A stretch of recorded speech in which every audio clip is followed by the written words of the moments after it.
ассалому алайкум бинандаҳои гиромӣ. ҳукумати ҷумҳурии тоҷикистон бо қабули як қарор қоидаҳои имлои забони тоҷикӣ ва аломатҳои китобати забони тоҷикиро дар таҳрири нав расмӣ кард. қарори ҳукумати ҷумҳурии тоҷикистон таҳти рақами 268 дар бораи қоидаҳои имлои забони тоҷикӣ ва аломатҳои китобати забони тоҷикӣ дар рӯзномаи ҷумҳурият низ нашр шуд. он қоидаҳои имлои забони тоҷикӣ ки то ин дам амал мекард бо қарори ҳукумати ҷумҳурии тоҷикистон 4 октябри соли 2011 тасдиқ шуда буд. пас чӣ зарурат пеш омад ки бо гузашти 10 сол қоидаҳои имлои забони тоҷикӣ ва аломатҳои китобати забони тоҷикӣ дар таҳрири нав тасдиқ ва пешниҳод гардад?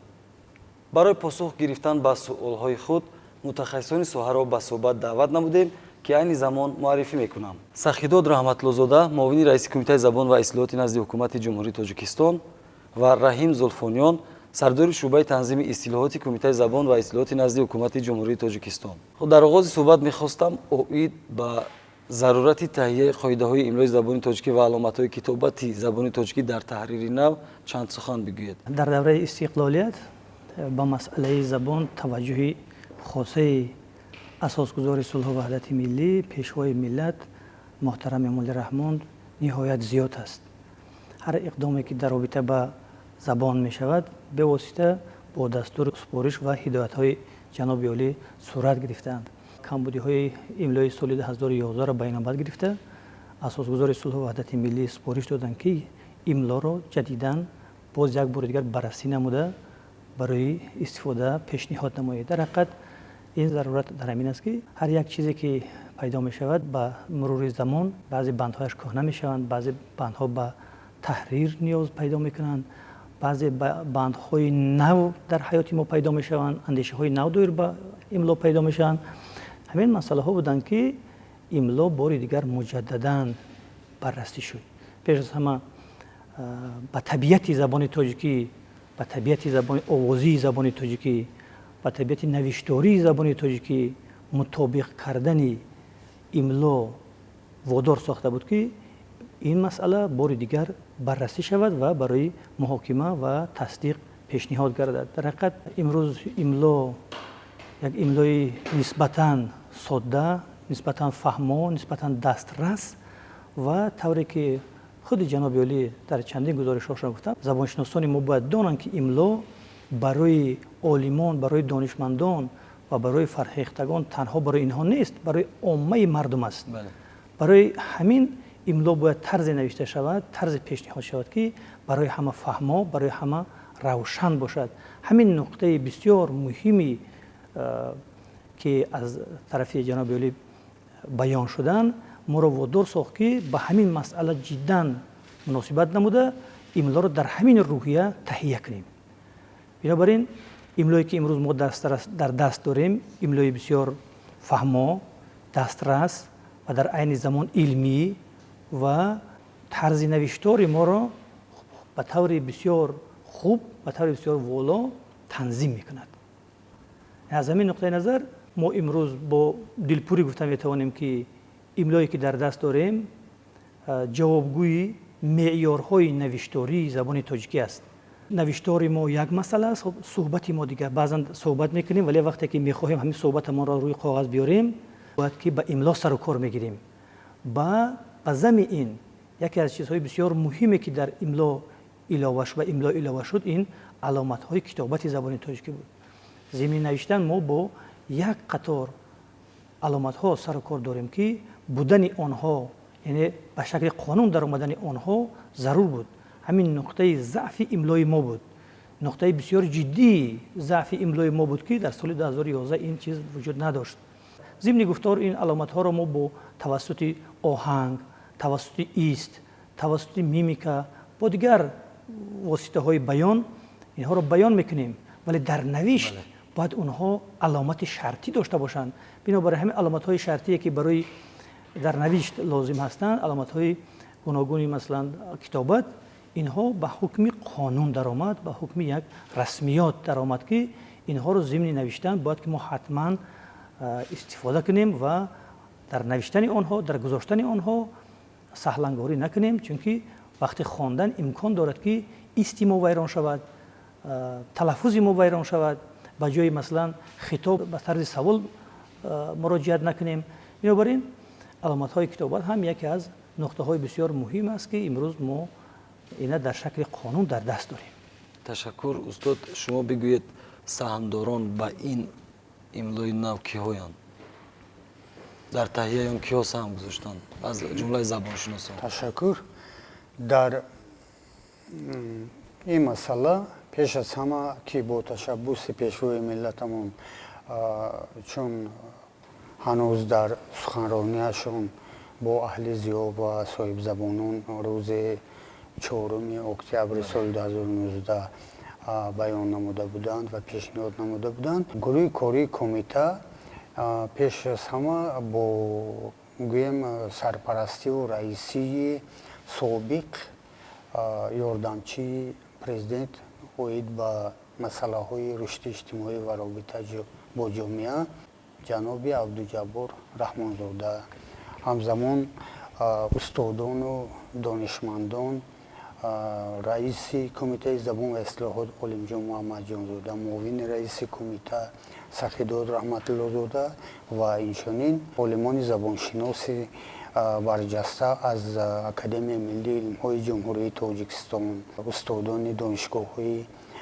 ولایت‌های سوغد و ختلان، ولایت مختار کوهستان بدخشان در این بررسی لایحه گویم قرار حکومت جمهوری تاجیکستان درباره قاعده‌های املای زبان تاجیکی و علامت‌های کتابت اونها سهم گذاری نمودند و اینک چون آگاهی داریم من 30 ایون سال روان قرار مذکور از جانب حکومت جمهوری تاجیکستان تصدیق یافت و اکنون بعد انتشار رسمی علاقه این به حکم قانون در آمده است و ما در تمام وزارت و اداره ها در مؤسسه های تحصیلات میانه عمومی، ابتدایی، کسبی، عالی در تمام قشر جامعه در کارگزاری اکنون باید که با طلبات معیارهای قاعده های املای نوی زبان تاجیکی چون توصیه می‌دهد باید که درست رعایت نماییم. مسئله املا بسیار جدی محاکمه شده است. بسیار جدی. به این معنی که نه یک بار و دو بار، 10 بار به همین مسئله حاضر چهره گفتن اکادمیک عبدالجبار عزیز سابق یاردمچی پرزیدنت جمهوریمان به این مسئله با جدیت با سپارش جناب عالی مناسبت داشتند. در هر مجلسی که به همین مسئله گرد می اومدیم، هم در کمیته زبان و اصطلاحات، هم در اکادمی علم‌های جمهوری تاجیکستان و دیگر مرکزهای علمی، دانشمندان ساحه را پررا گرد می آوردند. 40-50 نفر از دانشمندان و حرف به حرف، کلمه به کلمه یک چند مراتبه ما املا رو ورقگردان کردیم که مبادا در یک جای ضعف پیدا شود و باز با گذشت 10-15 سال دیگر باز برگردیم برای عوض کردنش.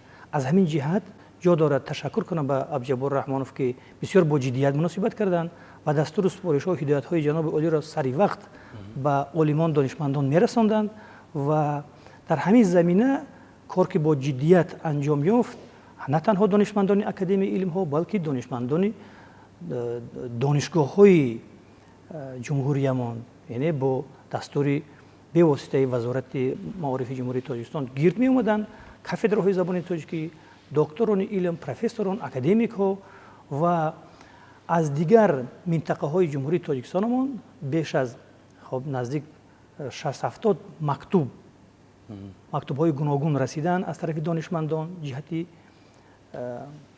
پیشنهاد و تکلیف ها و توصیه های دانشمندان گوناگون. ما نه تنها حضوراً در نزد دانشمندان این املا را محاکمه کردیم، حضوراً اندیشه های آنها را شنیدیم، بلکه توسط خطی هم در بایگانی امروز در بایگانی کمیته زبان و اصطلاحات این نامه ها، این مکتوب ها، بعضی ها در روزنامه ها نوشتن، بعضی ها رسما خطی نوشته فرستادن، اینها استفاده شدند. بنابراین ما نمیتوانیم بگوییم که املا کار یک نفر، 2 نفر، 3 نفر، 4 نفر، کاری دست جمعی دانشمندان فیلولوژی تاجیک اساساً فیلولوگ ها، هم زبان شناسان، هم ادبیات شناسان، هم روزنامه نگاران، هم فولکلور شناسان ва дигар соҳаҳои филологияи тоҷик ҳамин ки масъалаи имло мешуд ҳатман иштирок мекарданд ва бо масъулияти бисёр калон бо ҷиддият муносибат мешуд ва дар тӯли беш аз 2 сол ҳамин имло муҳокима шуд ки оқибат мана дар ҳамин шакле ки имрӯз дар ҷумҳурият чоп шудааст, дар ҳамин шакл ҳукумати ҷумҳурии Тоҷикистон зарур доништ ки дар ҳамин шакл чоп карда шавад, ки ман бовар дорам ки барои на танҳо мутахассисон балки барои ҳамаи қишрҳои ҷомеа зарур аст. аз ҳамин нуқтаи назар ин ҳуҷҷати расмии давлатӣ бояд ки китоби болои мизии ҳар як соҳиб фарҳанг, ҳар як соҳиб қалам, ҳар як шахсе ки мехоҳад чизе нависад дар болои мизи ҳар як нафар бошад, то чӣ расад ба устодон, муаллимон ва донишмандоне ки дар соҳаи илму маориф кор мекунанд. барои ҳамин ба имло бояд мо саҳлангорӣ накунем, тарзи дуруст навиштан аз рӯи ҳамин имло бояд ки омӯзем. баъзеҳо ҳастанд ки ҳол ҳам бо имлои соли 72 кор мекунанд, ба ин имло эътибор наметиҳанд, тарзи навишти худашонро доранд. мо бояд ки аз тарзи навишти худамон даст кашем. тарзи навишти худамон ин тарзи навишти умумӣ нест. ҳамин имло имлои умумии ҷумҳурии Тоҷикистон аст. на танҳо мо балки ҳар нафаре ки ба забони тоҷикӣ навиштан мехоҳад, имло роҳнамои ӯ аст. кумитаи забон ва истилоҳот дар хизмати ҳамаи мардуми ҷумҳурии Тоҷикистон ҳастанд, аммо ҳайати эҷодие ки дар танзими имло иштирок карда буданд, инҳо ҳам масъуланд ки барои шарҳи имлое ки худи онҳо ҳаминро офариданд ба вуҷуд оварданд хизмат кунанд. бинобар ин дар кафедраҳои забон, дар донишгоҳу донишкадаҳо ҳамин кафедраҳои забони тоҷикӣ бояд ки ҳамин семинарҳоро ташкил кунанд. нозукиҳои имлоро барои дигар мутахассисоне ки дар факултетҳои ғайрифилологӣ фаъолият мекунанд, онҳо масъуланд ки дар тавассути слайдҳо, тавассути масалан чизҳои электронӣ имлоро монда 1 соат ҳар рӯз бошад ё ки дар як ҳафта 1 соат барои шарҳи имло ва барои ба саволҳои шахсоне ки ғайрифилолог ҳастанд ҷавоб додан дар донишгоҳу донишкадаҳо ҳамин хел дарсҳоро ташкил кунанд, дар мактабҳо ташкил кунанд ва аз ҳамин дарсҳо манфиати бисёр бузург аст. дуруст қайд кардан ҳамчунин илова карда метавонем ки дар тамоми вазорати идораҳо, ташкилоту муассисаҳои пойтахт метавон аз ҳисоби гӯем бахши илмҳои забоншиносӣ, шӯрои ҳамгунсозии ислоҳоти кумитаи забон ва ислоҳот, тамоми вазорату идораҳо истифода баранд, аз чун устод гуфтан аз ҳисоби мутахассисони кумитаи забон ва ислоҳот истифода баранд ва дар шаҳру ноҳияҳо, вилоятҳо бошад, онҳо аз ҳисоби донишмандон, забоншиносони забардасти донишгоҳу донишкадаҳои минтақаҳои олузикр, ҳамчунин аз ҳисоби устодони забону адабиёшинос метавонанд ташкилоту муассисаҳо, мақомотҳои иҷрои маҳаллии ҳокимияти давлатӣ бо ҷалби онҳо гӯем қоидаҳои имло, омӯзиши забони давлатӣ ва аломатҳои китобатро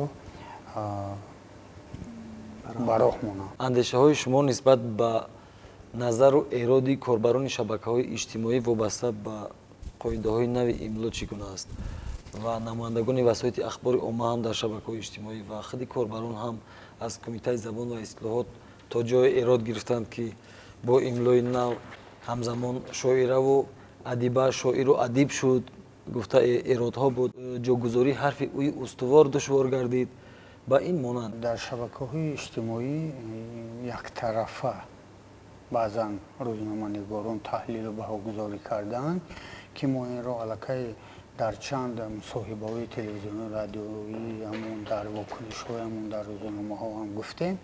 инҷо медонед ҳамин хел як тамоюле гӯё пеш меравад ки гӯё қоидаҳои имло барои онҳо гӯё як душворӣ меоварда бошад.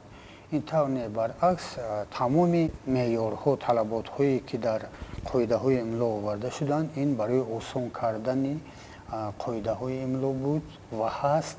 ва бубинед устод ёдовар шуданд, мо ёдовар шудем ки ин кори якрӯзаву якмоҳаву яксола не, балки ҳатто 3-4 сол болои ин масъала гурӯҳи калони донишмандон олимони забоншинос кор карданд дар сатҳи ҷумҳурӣ ки ниҳоят мана бо қарори ҳукумати ҷумҳурии тоҷикистон тасдиқи худро ёфт.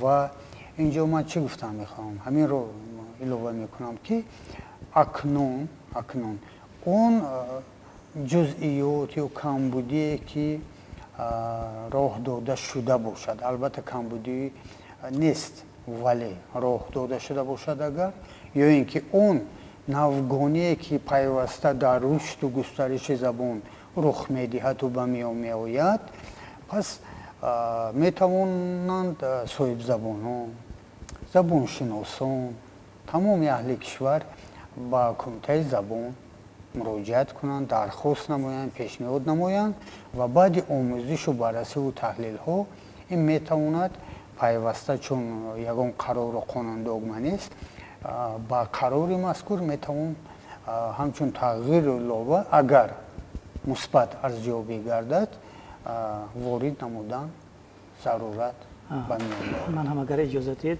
фикри худам дорем ба масъала баён кунам. мегӯянд ки тани гарм бедард нест, вале имлои мо бедард аст. фақат ҳамин ки имлоро дарк карда накунем. имлои мо ҳозир аз тарафи беҳтарин донишмандони ҷумҳурии тоҷикистон таҳия шудааст. фикри як кас ду кас нест, ман пештар гуфта будам. аммо чизе ки дар расонаҳои хабарӣ баён мешавад, андешаҳои фардии як нафар ду нафар аст. бо як хондан намешавад. як нафар ду нафар бо пешниҳоди як нафар ду нафар мо наметавонем боз пагоҳ имлоро иваз кунем. боз ҳам гуфта истодам ки инҳо ҳар як банде ки омадааст андешаҳои донишмандони соҳавӣ ҳастанд. ҷинсият дар забони тоҷикӣ вуҷуд надорад.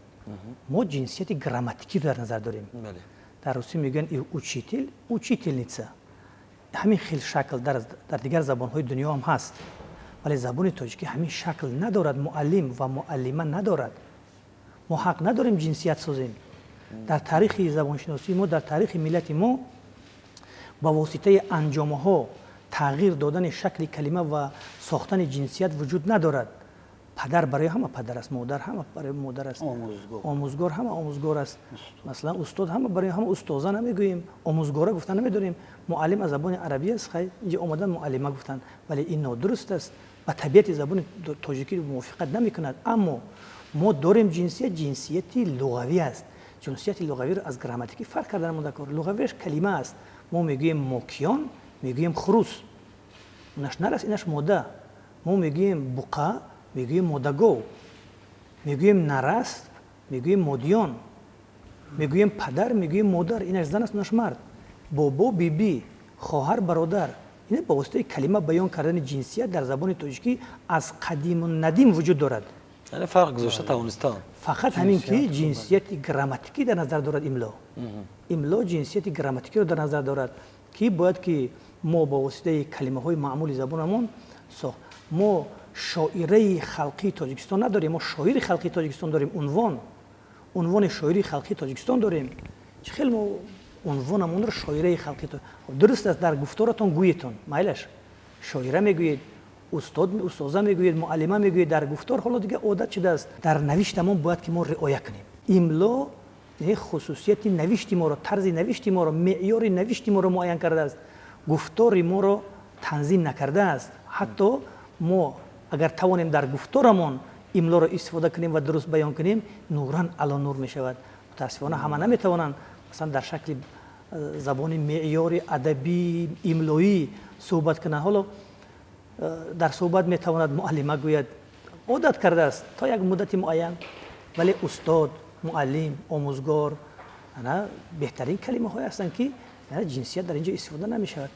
дуруст аст дар баъзан дар номгузориҳомон ҳаст, он боқӣ мемонад. дар номгузориҳое ки шахсони масалан алоҳида номгузори манзура, масалан шарифа, мутриба, мо онҳоро мутриб намегӯем, оно дар онҷо боқӣ мемонад. мо дигар меъёрҳое ҳаст, дар дигар ҷоҳое ҳаст ки имло инро танзим кардааст. бинобар ин аз ин чиз бояд мо иштибоҳ накавем. баръакс از اهل علم و ادب دانشمندان بسیار محترممون احترامانه خواهش میکنیم که صفت‌های نیک املا را نویسند. بله. ما فقط چیزی منفی گفته می نویسیم. چرا چیزی مثبتش را نمی نویسیم؟ بیا چیزی مثبتش را جویا باشیم. بیا برای چیزی مثبتش فکر کنیم. ما باز میگوییم که آنچه که از نظر یک نفر منفی می نماید از نظر اهل علم و ادبی که در اینجا اشتراک کار کردن منفی نیست. فقط همین که شرح و توضیح درست دادن در کار. مرحمت کسی که اگر یک اندیشه بیکر داشته باشد بیاد به کمیته زبان و اصطلاحات ما دانشمندان رو جمع میکنیم بحث میکنیم. حتی در زمان شوروی هم به جنسیت اعتبار نمیدادند و در مورد بخصوص در رسمیات کارگزاری به زبان تاجیکی ما شاعر خلقی تاجیکستان برای هر دو جنس یکسان استفاده میشد یا اینکه معلم خدمت نشان داده جمهوری نه اینکه معلمه علوچی معارف جمهوری علوچی معارف برای هر دو جنس چه زن چه خودی خدمت نشان داده جمهوری بله یکسان در یک نمود استفاده میشد و همین نام‌هایی که امروز هنگام جویانه روزنامه‌نگاران می‌خواستند یک ولوله اندازند که پس شاعره کجا می‌رود و نصیبه و رشیده و نظیره کجا می‌رود آنها در جای خودشان آنها آسوده باشند نگرانی نکنند. چرا؟ چون که هنوز قرار حکومت جمهوری تاجیکستان سال 2016 اوید به فهرست نام‌های ملی تاجیکی به تصویب رسیده است یعنی تصدیق شده است که در آنجا شاعره، نصیبه، رشیده، کریمه، حلیمه اینها در شکل نام دخترانه زنانه باقی ماندند و هیچ کس آن را انکار هم نمی‌کند. این با قرار حکومت تصدیق شده است ولی در رسمیات کارگزاری چون زبان ما زبانی است که جنسیت‌های زنانه و مردانه و دوگانه و دیگر ندارد از این خاطر تنها در یک جنسیت در دایره زبان ادبی معیار کار میشه. در همین زمینه در آینده تنظیم املای زبان تاجیکی در تحریر نو و علامت‌های کتابت زبان تاجیکی چگونه براه مانده می شود؟ این را البته روند ترقی زبان نشان می‌دهد. ما نمی‌توانیم حاضر گوییم که 10 سال پس است، 20 سال پس است، 100 سال پس است، ولی همین روند پیشروی زبان، روند تکامل زبان، ترقی زبان، رشد یافتن معیارهای زبان، مکمل شدن معیارها، از بین رفتن معیارها، این یعنی که خصوصیت‌های یا معیارهای لغوی یا معیارهای گراماتیکی. انا همین ضرورت اگر پیدا شود ممکن است که باز به املا برگردیم ولی من باور دارم که معیارهای گراماتیکی در بین 1000 سال تغییر نیفتند و امروز همان معیارهای گراماتیکی که ما داریم همون معیارهای دوره کلاسیکی اند و اما معیارهای لغوی ما بین مثلا بین هر 100 ساله ممکن عوض شوند چون که کلمه ها میآیند میروند این کلمه ها معیار لغوی اند و طرز نوشت همین کلمه ها رو املا معین میکند. حالا در بین 10 15 20 سال آینده چگونه کلمه ها میآیند چگونه کلمه ها از بین میروند ما این رو پیشگویی کرده نمیتوانیم. بنابراین امید آرزو داریم که این املای ما املای 100 ساله باشد. سلامت باشید. و در حوزه سخنان استاد همین رو میگیم که عین زمان برای تنظیم خزینه خیلی غنی امروزه واژگان زبان تاجیکی که در دوره زبان ادبی معیار ما گفتگو میکنیم و استفاده میبریم کمیته زبان و اصلاحات نزد حکومت جمهوری تاجیکستان اقدام گرفته است تا در زمینه گویم قاعده های املای نوی تاجیکی که چند پیش تصدیق شد فرهنگ املای زبان تاجیکی و فرهنگ تلفظ صریح یعنی فرهنگ حرف اپی زبان تاجیکی رو تهیه نماید که اینجا البته با سرپرستی رهبریت کمیته و جلب گروه کاری از صوب زبان شناسان این اقدام عملی خواهد گردید که این هم برای رشد و گسترش و تنظیم هم املای زبان تاجیکی و هم فرهنگی معیاری гӯем воҷагони забони тоҷикӣ хизмати арзанда хоҳад намуд. ташаккур зиёд. бинандаҳои гиромӣ, инҷо ёдрас мешавем ки бо мутахассисони кумитаи забон ва ислоҳоти назди ҳукумати ҷумҳурии Тоҷикистон дар мавзӯи зарурати дар таҳрири нав тасдиқ ва пешниҳод гардидани қоидаҳои имлои забони тоҷикӣ ва аломатҳои китобати забони тоҷикӣ суҳбат доштем.